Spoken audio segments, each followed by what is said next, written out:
Bismillahirrahmanirrahim. Assalamualaikum warahmatullahi wabarakatuh. A'udzu billahi minasy syaithanir rajim. Bismillahirrahmanirrahim. Alhamdulillahilladzi anzala 'ala 'abdihil kitaba wa lam yaj'al lahu 'iwaja. قيما لينذر بأسا شديدا من لدنه ويبشر المؤمنين الذين يعملون الصالحات أن لهم أجرا حسنا. اللهم صل وسلم على سيدنا محمد المصطفى وعلى آله وصحبه أهل الصدق والوفاء. أما بعد. Bapak Ibu, saudara-saudara rahimakumullah. Alhamdulillah, thumma alhamdulillah. Segala puji syukur kita kehadirat Allah Subhanahu wa taala atas curahan nikmat, rahmat, taufik dan hidayahnya kepada kita sekalian. Semoga dapat kita syukuri dengan sebaik-baiknya. Salawat salam tercurah limpahkan selalu atas baginda Nabi Muhammad sallallahu alaihi wasallam serta keluarga, para sahabat dan pengikutnya hingga akhir masa. Semoga kita semua termasuk di dalamnya bersama dengan keluarga kita dan saudara kita. Bapak Ibu saudara jamaah rahimakumullah, fa insyaallah pagi ini kita akan melanjutkan kembali tadarrus bacaan Al-Qur'an kita juz ke-26 ya. Juz ke-26. Kita mulai dari bagian akhir surah Al-Jathiyah. Masih surah Al-Jathiyah ayat ke-33 ya. Surah Al-Jathiyah ayat 33, awal juz ke-26. Sekali lagi surah Al-Jathiyah ya, bagian akhir ayat ke-33. Surah Al-Jathiyah ayat 33 juz ke-26 awal. Ya, 26a. Al-Jathiyah ayat 33. A'udzubillahi minasyaitonir rajim. Wa badalahum sayyi'atu ma 'amilu wa badalahum sayyi'atu ma 'amilu ila akhirih. Ya. Mari kita awali majelis kita dengan bersama bacakan surat Al-Fatihah. Sebelumnya fa insyaallah nanti sebagian ayat-ayatnya akan disyarahkan oleh Ustaz Zainal Arifin SAG. Liridha'illahi ta'ala hadratin azwaji wa dhurriyyatin mujmalah. Abainahum bitunajadatan abainahum liman lahu haqqun 'alaina. الفاتحة. أعوذ بالله من الشيطان الرجيم. بسم الله الرحمن الرحيم. الحمد لله رب العالمين. الرحمن الرحيم. مالك يوم الدين.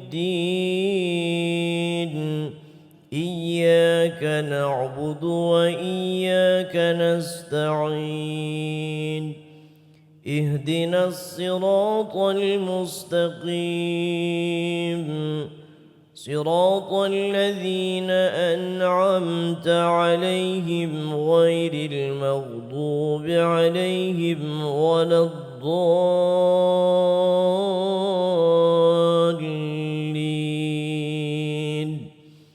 آمين. رب اغفر لنا ولوالدينا وللمسلمين وللمؤمنين. آمين يا رب العالمين. أعوذ بالله من الشيطان الرجيم. وبدا لهم سيئات ما عملوا وحاق بهم ما كانوا به يستهزئون وقيل اليوم ننساكم كما نسيتم لقاء يومكم هذا ومأواكم النار وما لكم من ناصرين ذلكم بأنكم اتخذتم آيات الله هزوا وغرتكم الحياة الدنيا فاليوم لا يخرجون منها ولا هم يستعتبون فلله الحمد رب السماوات ورب الأرض رب العالمين وله الكبرياء في السماوات والأرض وهو العزيز الحكيم بسم الله الرحمن الرحيم حميم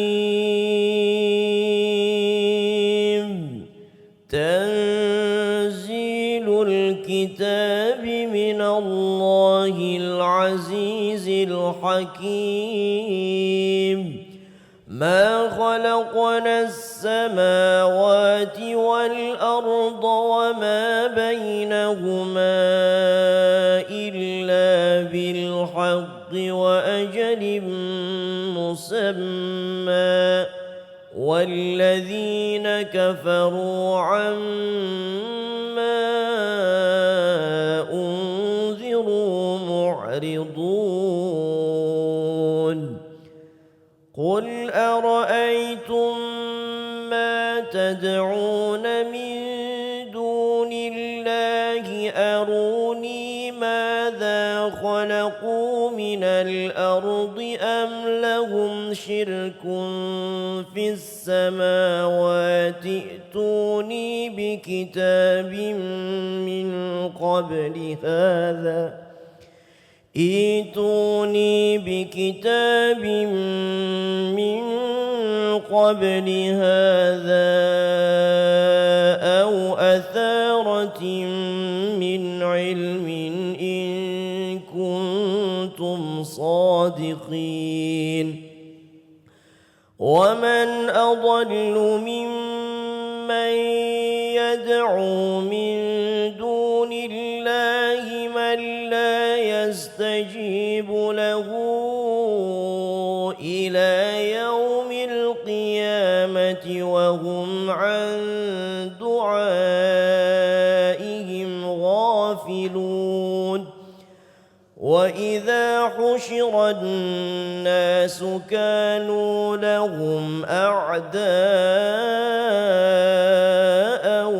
وكانوا بعبادتهم كافرين وإذا تتلى عليهم آياتنا بينات قال الذين كفروا للحق لما جاءهم هذا سحر مبين أم يقولون افتراه قل إن افتريته فلا تملكون لي من الله شيئا هو أعلم بما تفيضون فيه كفى به شهيدا بيني وبينكم هو الغفور الرحيم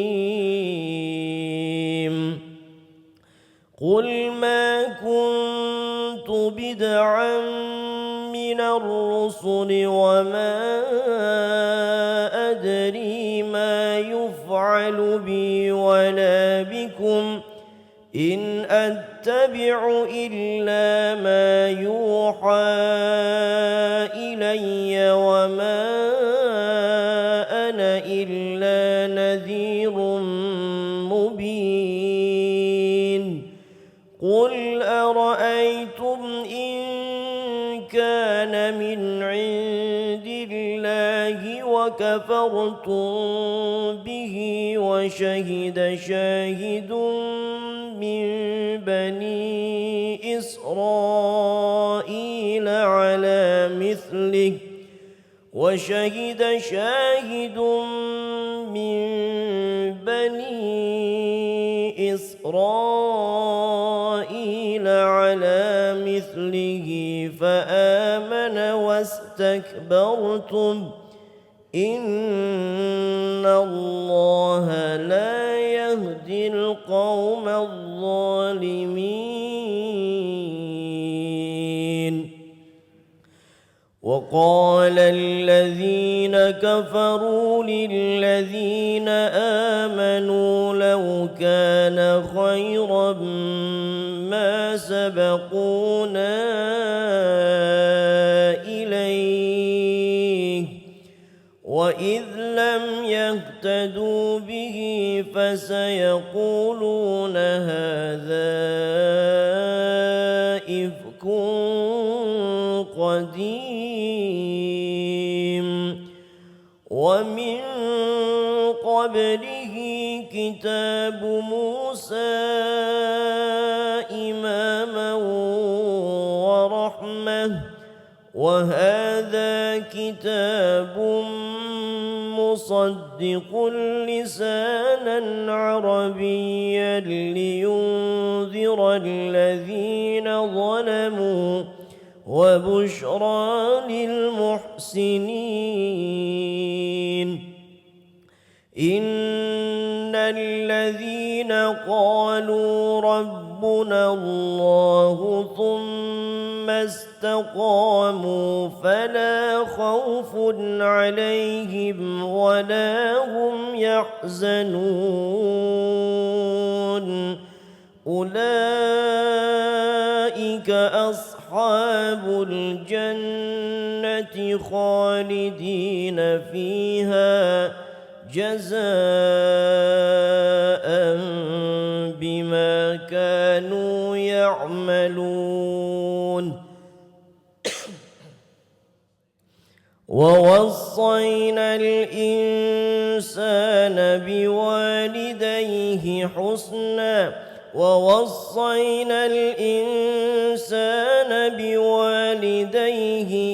إحسانا حملته أمه كرها ووضعته كرها وحمله وفصاله 30 شهرا حتى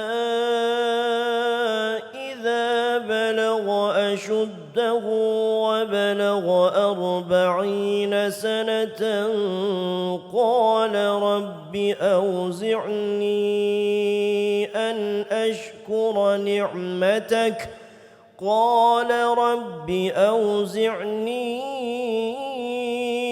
أن أشكر نعمتك التي أنعمت علي وعلى والدي وأن أعمل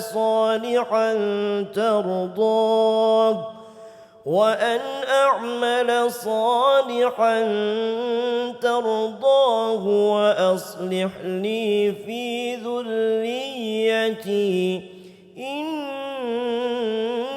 تبت إليك وإني من المسلمين أولئك الذين نتقبل نتقبل عنهم أحسن ما عملوا ونتجاوز عن سيئاتهم في أصحاب الجنة وعد الصدق الذي كانوا يوعدون. والذي قال لوالديه أف لكما أتعدانني أن أخرج وقد خلت القرون من قبلي وهما يستغيثان الله ويلك آمن إن وعد الله حق فيقول ما هذا إلا أساطير الأولين. أولئك الذين حق عليهم القول في قد خلت من قبلهم من الجن والإنس إنهم كانوا خاسرين. ولكل درجات مما عملوا وليوفيهم أعمالهم وهم لا يظلمون. ويوم يعرض الذين كفروا على النار أذهبتم طيباتكم في حياتكم الدنيا واستمتعتم بها فاليوم تجزون عذاب الهون بما كنتم تستكبرون في الأرض بغير الحق وبما كنتم تفسقون. واذكر أخا عاد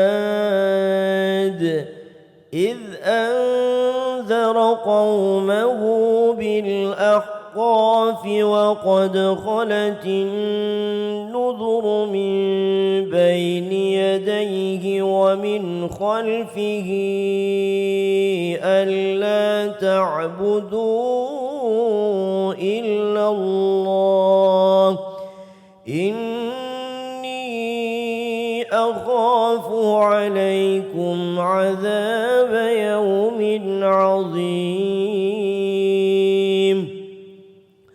قالوا أجئتنا لتأفكنا عن آلهتنا فأتنا بما تعدنا إن كنت من الصادقين.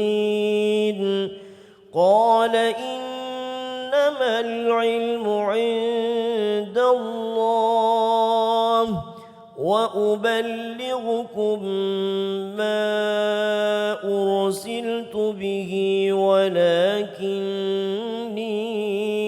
أراكم قوما تجهلون. فلما رأوه عارضا مستقبل أوديتهم قالوا هذا عارض ممطرنا بل هو ما استعجلتم به ريح فيها عذاب أليم تدمر كل شيء بأمر ربها فأصبحوا لا يرى إلا مساكنهم كذلك نجزي القوم المجرمين. ولقد مكناهم في ماء مكناكم فيه وجعلنا لهم سمعا وأبصارا وأفئدة فما أغنى عنهم سمعهم ولا أبصارهم ولا أفئدتهم من شيء إذ كانوا يجحدون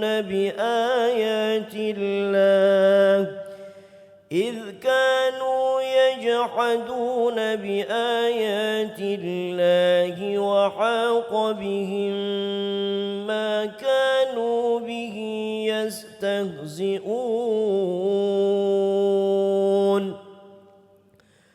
ولقد أهلكنا ما حولكم من القرى وصرفنا الآيات لعلهم يرجعون فلولا نصرهم الذين اتخذوا من دون الله قربانا آلهة بل ضلوا عنهم وذلك إفكهم وما كانوا يفترون وإذ صرفنا إليك نفرا من الجن يستمعون القرآن فلما حضروه قالوا أنصتوا فلما قضي ولوا إلى قومهم منذرين قالوا يا قومنا إنا سمعنا كتابا أنزل من بعد موسى مصدقا لما بين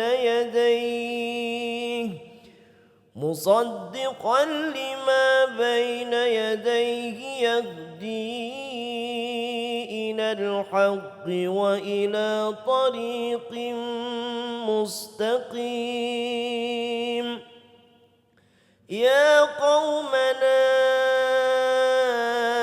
أجيبوا داعي الله وآمنوا به يغفر لكم من ذنوبكم ويجركم من عذاب أليم ومن لا يجب داعي الله فليس بمعجز في الأرض وليس له من دونه أولياء أولئك في ضلال مبين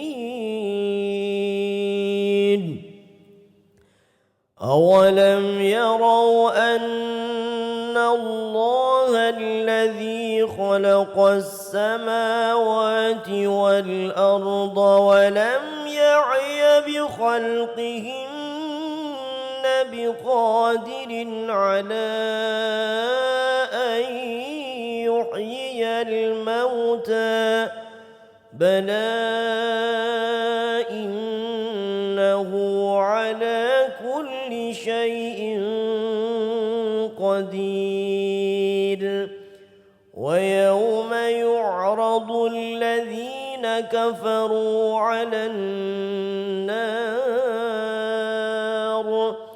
أليس هذا بالحق قالوا بلى وربنا قال فذوقوا العذاب بما كنتم تكفرون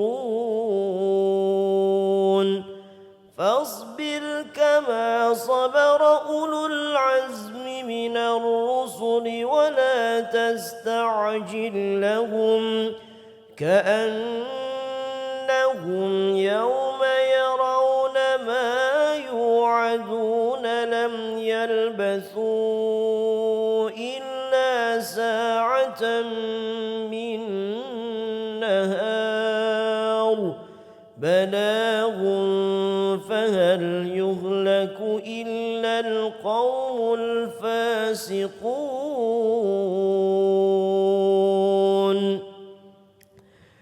بسم الله الرحمن الرحيم.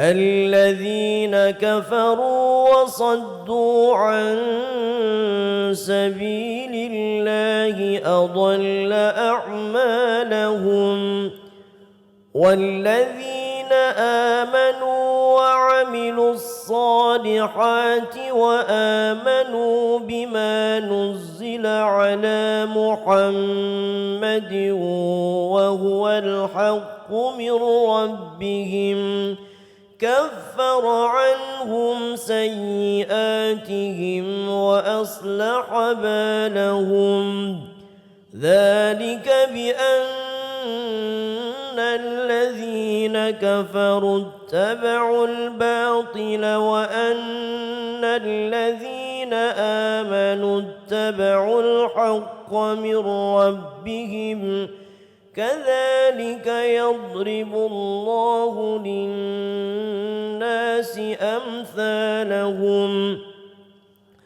فإذا لقيتم الذين كفروا فضرب الرقاب حتى إذا أثخنتموهم فشدوا الوثاق فإما منا بعد وإما فداء حتى تضع الحرب أوزارها ذلك ولو يشاء الله لانتصر منهم ولكن ليبلو بعضكم ببعض والذين قتلوا في سبيل الله فلن يضل أعمالهم سيهديهم ويصلح بالهم ويدخلهم الجنة عرفها لهم يا أيها الذين آمنوا إن تنصروا الله ينصركم ويثبت أقدامكم والذين كفروا فتعسا لهم وأضل أعمالهم ذلك بأنهم كرهوا ما أنزل الله فأحبط أعمالهم أفلم يسيروا في الأرض فينظروا كيف كان عاقبة الذين من قبلهم دمر الله عليهم وللكافرين أمثالها ذلك بأن الله مولى الذين آمنوا وأن الكافرين لا مولى لهم إن الله يدخل الذين آمنوا وعملوا الصالحات جنات تجري من تحتها الأنهار والذين كفروا يتمتعون ويأكلون كما تأكل الأنعام والنار مثوى لهم وكأين من قرية هي أشد قوة من قريتك التي أخرجتك أهلكناهم فلا ناصر لهم أفمن كان على بينة من ربه كمن زين له سوء عمله واتبعوا أهواءهم مثل الجنة التي وعد المتقون فيها أنهار من ماء غير آسن وأنهار من لبن لم يتغير طعمه وأنهار من خمر لذة للشاربين وأنهار من عسل مصفى ولهم فيها من كل الثمرات ومغفرة من ربهم كمن هو خالد في النار وسقوا ماء حميما فقطع أمعاءهم ومنهم من يستمع إليك حتى إذا خرجوا من عندك قالوا للذين أوتوا العلم ماذا قال آنفا أولئك الذين طبع الله على قلوبهم واتبعوا أهواءهم والذين اهتدوا زادهم هدى وآتاهم تقواهم فهل ينظرون إلا الساعة أن تأتيهم بغتة فقد جاء أشراطها فأنى لهم إذا جاءتهم ذكراهم فاعلم أنه لا إله إلا الله واستغفر لذنبك وللمؤمنين والمؤمنات والله يعلم متقلبكم ومثواكم ويقول الذين آمنوا لولا نزلت سورة فإذا أنزلت سورة محكمة وذكر فيها القتال فإذا أنزلت سورة محكمة وذكر فيها القتال رأيت الذين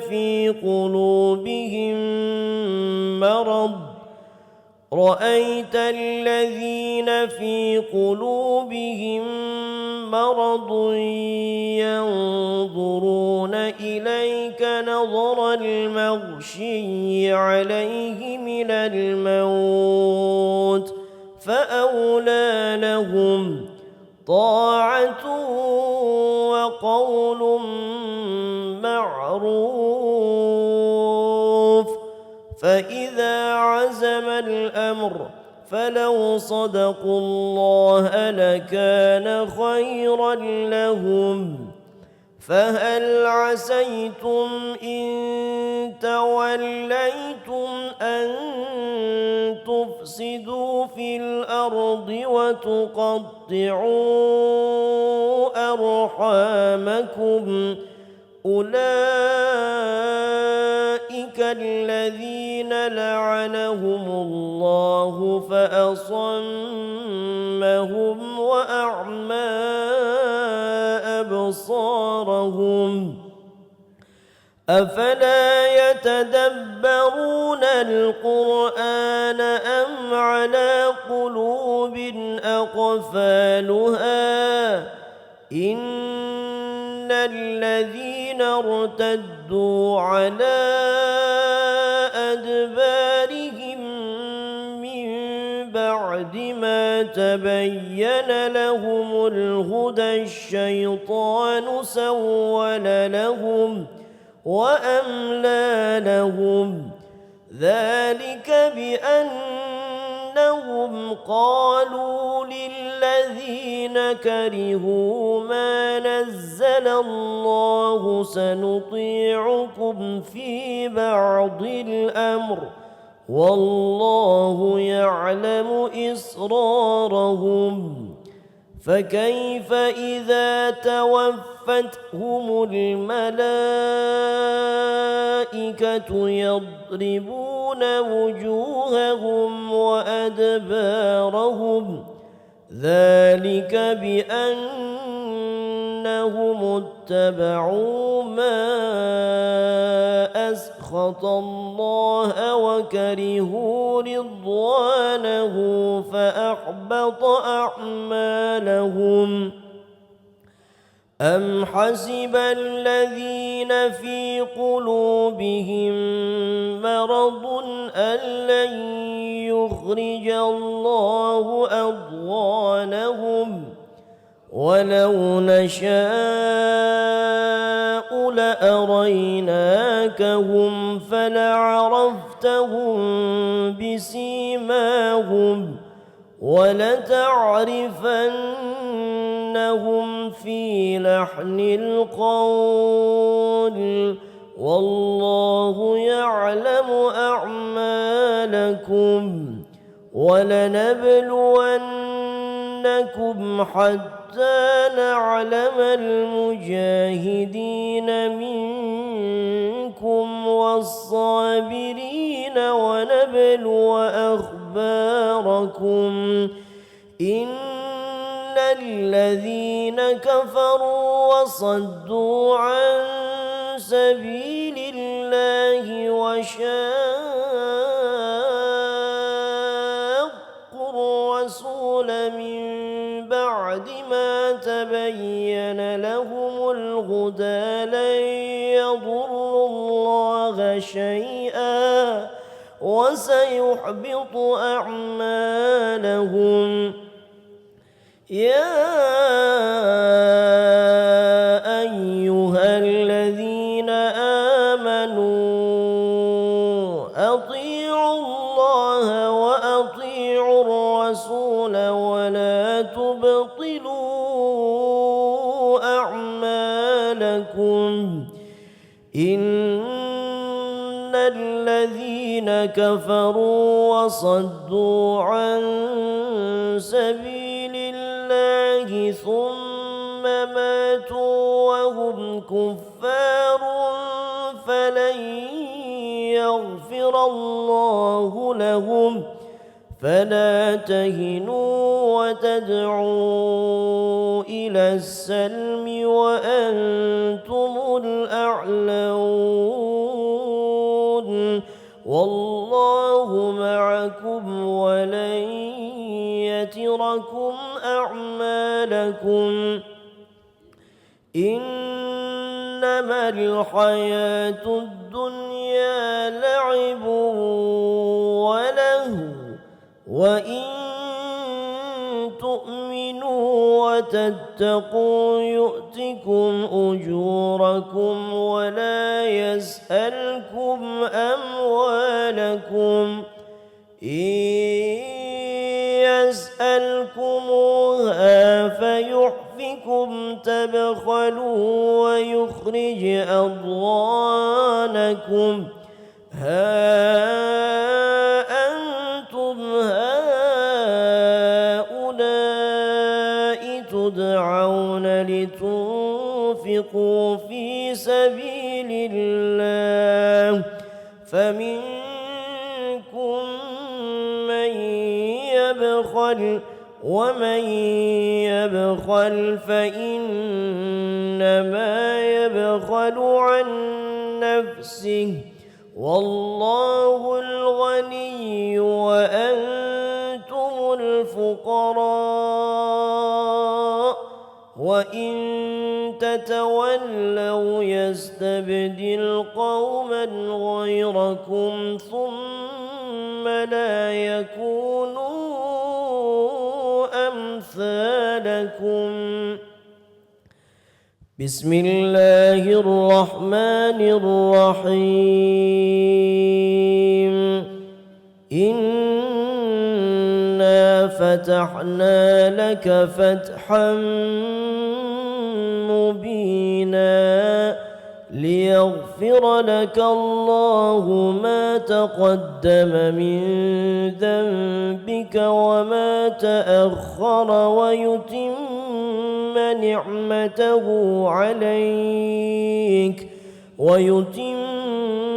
نعمته عليك ويهديك صراطا مستقيما وينصرك الله نصرا عزيزا. هو الذي أنزل السكينة في قلوب المؤمنين ليزدادوا إيمانا مع إيمانهم ولله جنود السماوات والأرض وكان الله عليما حكيما. ليدخل المؤمنين والمؤمنات جنات تجري من تحتها الأنهار خالدين فيها ويكفر عنهم سيئاتهم وكان ذلك عند الله فوزا عظيما. ويعذب المنافقين والمنافقات والمشركين والمشركات الظانين بالله ظن السوء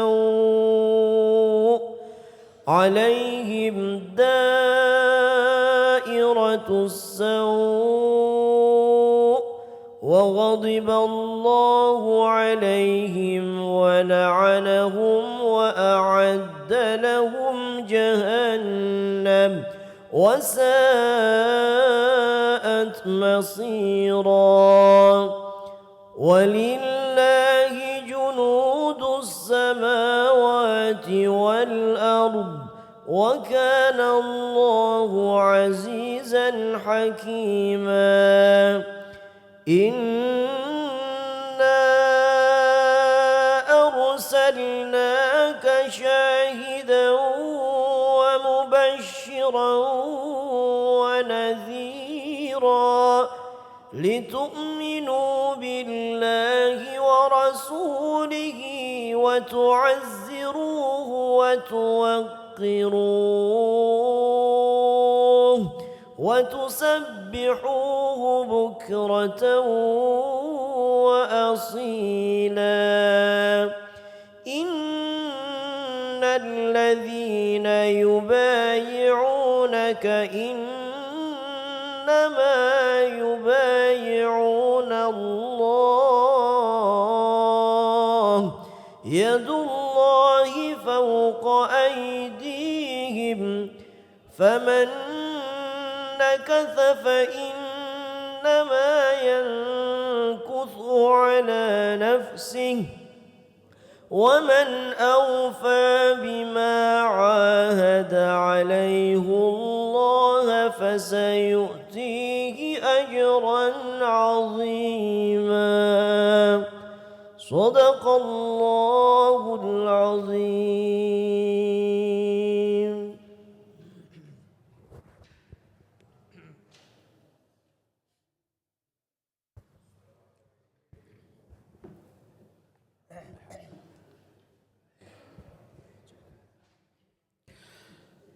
Bismillahirrahmanirrahim. Assalamualaikum warahmatullahi wabarakatuh.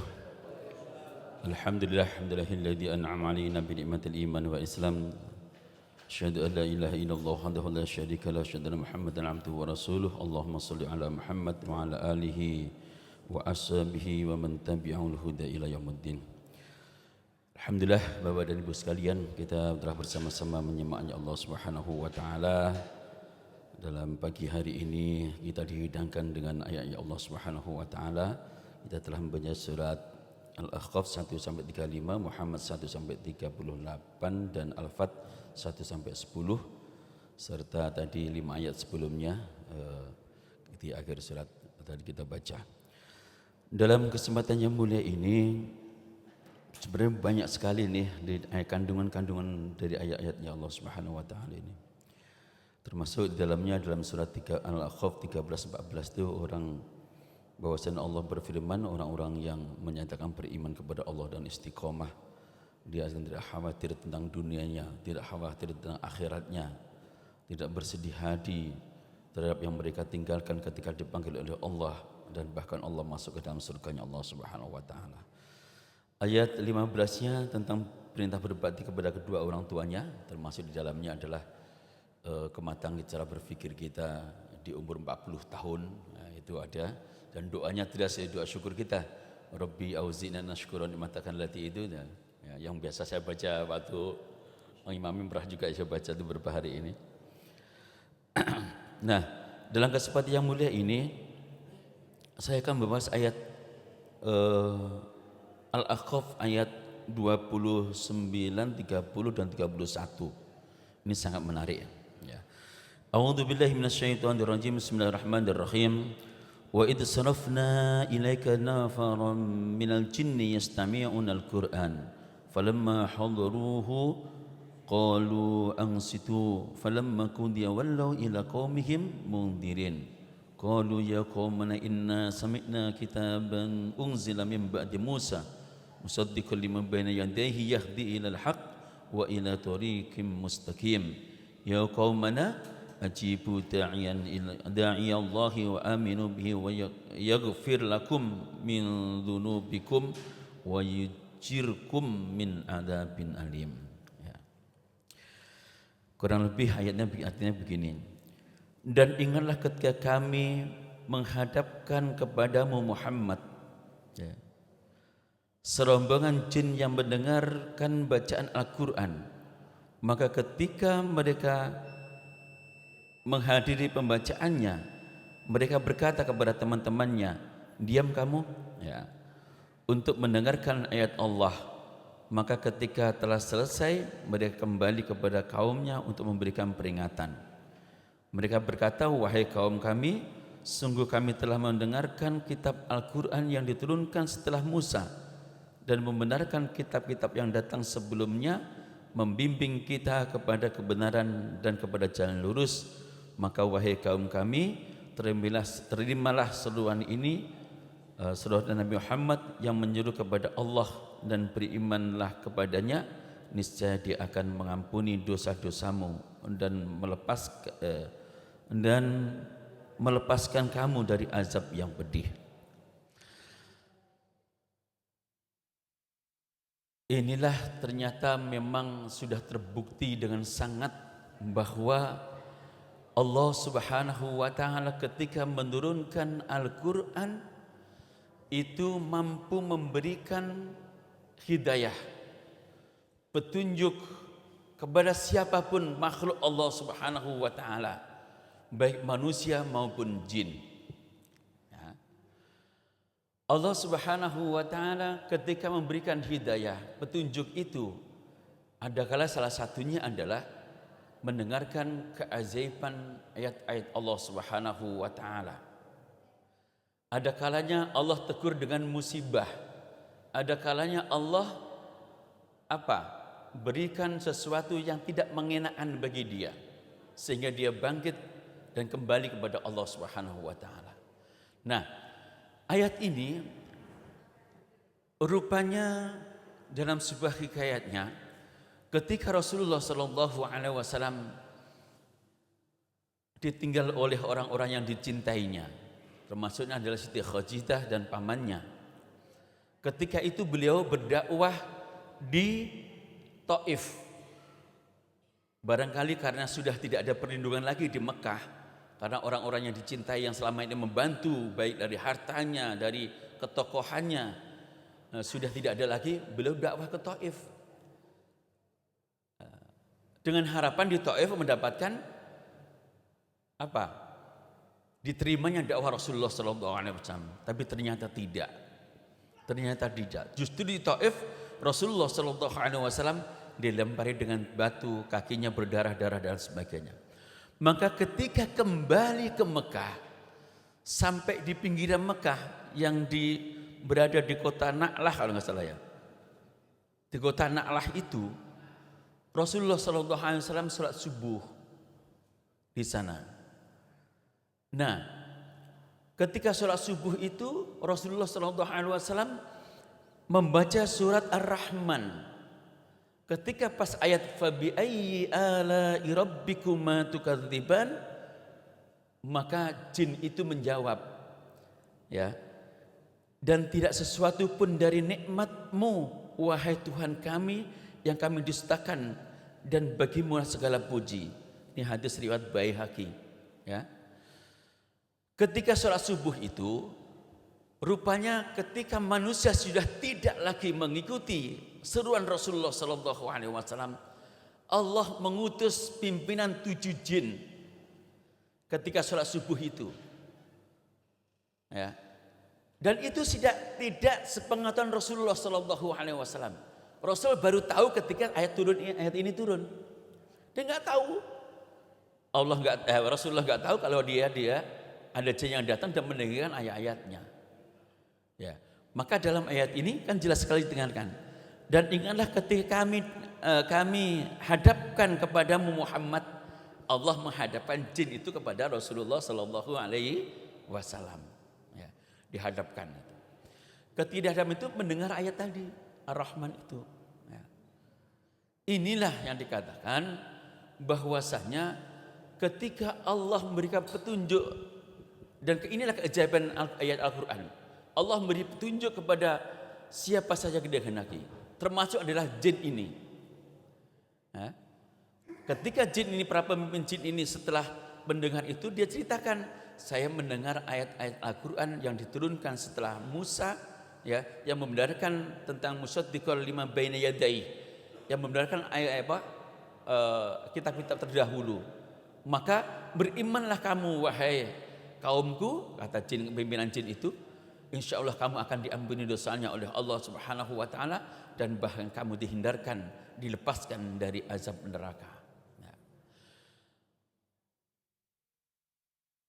Contoh lagi barangkali Allah mengetuk hatinya Umar bin Khattab ketika kita tahu bahwa Umar bin Khattab adalah salah satu orang yang paling menentang ajaran Rasulullah Sallallahu Alaihi Wasallam. Tapi ketika dia marah melihat adiknya masuk Islam, dan ketika masuk rumah adiknya membaca ayat-ayat Allah Subhanahu Wa Taala, maka ketika itu juga luluh hati Umar bin Khattab alaihissalam dan masuk ke dalam agama Rasulullah Sallallahu Alaihi Wasallam. Ini bagi orang-orang yang orang-orang yang tidak beriman menjadi orang-orang yang beriman. Akan tetapi lebih dahsyat lagi, bagaimana ketika kita mendengarkan ayat yang dituntunkan oleh ustaz kita, kata Jinil Qori, ya,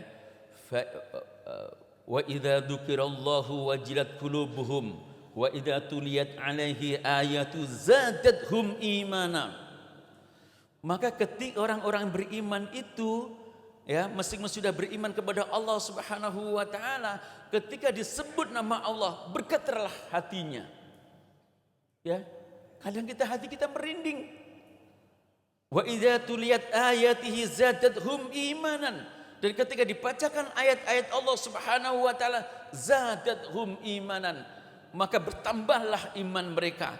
Bergetarlah hati mereka. Kita merinding mendengar ayat yang dilantunkan oleh ustadz kita. Subhanallah, itulah keajaiban Al-Quran. Ya. Allah menunjukkan petunjuk kepada siapa saja, manusia maupun jin, dengan hidayahnya melalui ayat Allah Subhanahu wa taala.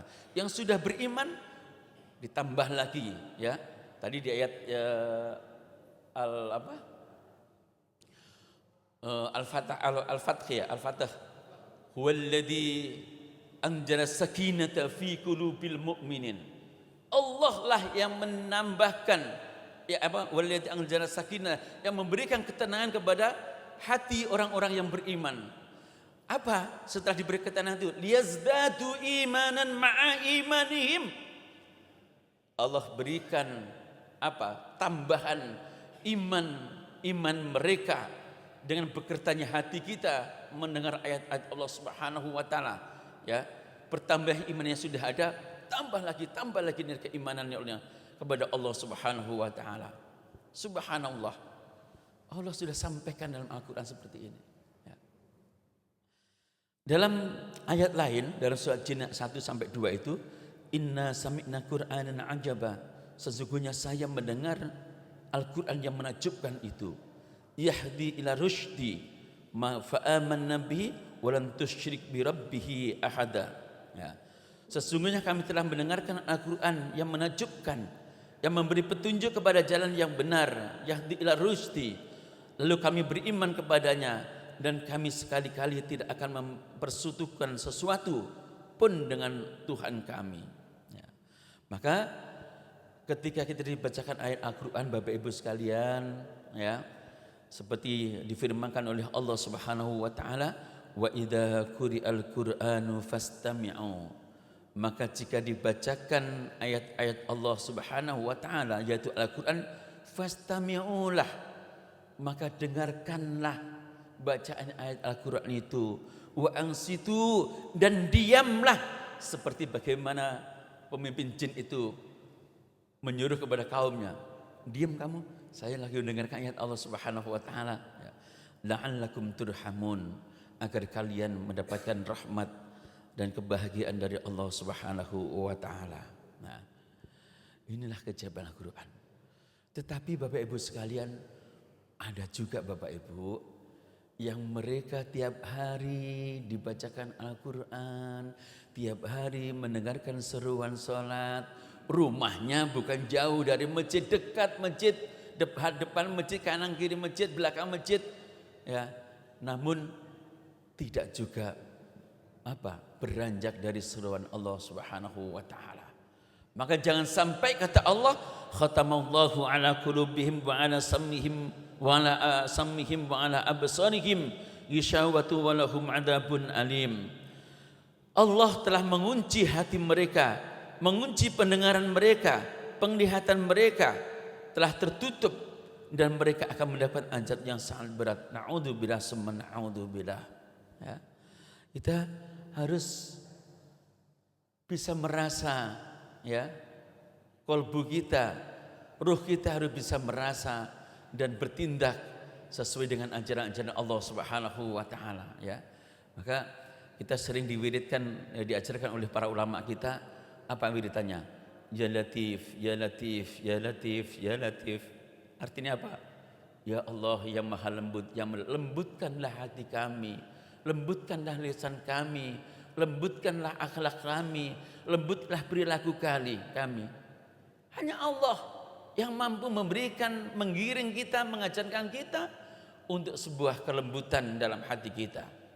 Sedikit demi sedikit, insya Allah kita rasakan akan mendapatkan sebuah kelembutan dari Allah Subhanahu wa taala. Bapak dan Ibu hadirin rahimakumullah, dari ayat ini dapat disimpulkan bahwa, nggak usah panjang-panjang dah, Yang pertama bahwa Allah Subhanahu wa taala akan memberikan hidayah kepada siapa yang dikehendaki oleh Allah Subhanahu wa taala. Ya. Di antaranya adalah hidayah itu datangnya ya dari Al-Qur'an yang sangat agung. Ya, melalui ayat-ayat Allah Subhanahu wa taala. Baik itu makhluk yang namanya manusia maupun jin maupun makhluk lainnya. Ya. Dan ini kita harus beriman juga karena jin enggak tampak oleh kita. Ya, perlu kami sampaikan. Saya ingat sekali tentang karamah yang diberikan oleh Kiai Haji Ahmad Asrosi Al-Ishaqi yang di Kedinding Surabaya, Pak. Kiai Haji Ahmad Asrosi Al-Ishaqi ini, ya, beliau ayahnya adalah Usman Al-Ishaqi. Ya. Beliau santrinya cerita, kalau setiap jam 2 malam saya diajak di ruang belakang, lalu di sana Mbah Asrori ini ya biasa seolah dia mengajarkan sesuatu, tetapi santrinya nggak ngelihat. Setiap malam setiap jam 2 itu dia mengajarkan, ya supaya ngajar lah.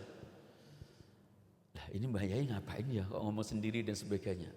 Ternyata Bapak Ibu sekalian, karomah yang diberikan Allah kepada Mbah Kiai Asrori ini adalah dia mengajarkan tentang agama kepada jin yang setiap kali datang kepada mereka, berguru kepada Kiai Asrori. Ya.